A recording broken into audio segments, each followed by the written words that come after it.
যাকে ভদ্রতা থেকে বঞ্চিত করা হয়েছে, শিষ্টাচার থেকে, নম্রতা থেকে, আদব থেকে বঞ্চিত করা হয়েছে, তাকে যাবতীয় কল্যাণ থেকে বঞ্চিত করা হয়েছে।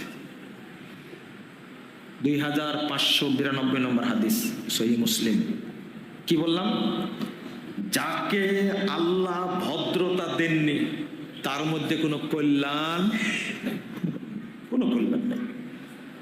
2, রাসূলুল্লাহ সাল্লাল্লাহু আলাইহি ওয়াসাল্লাম বলেছেন, মান উতিয়া হাজ্জাহু মিনার রিফক ফাকাদ উতিয়া হাজ্জাহু খায়রাম মিনাদ দুনিয়া ওয়া আখিরাহ।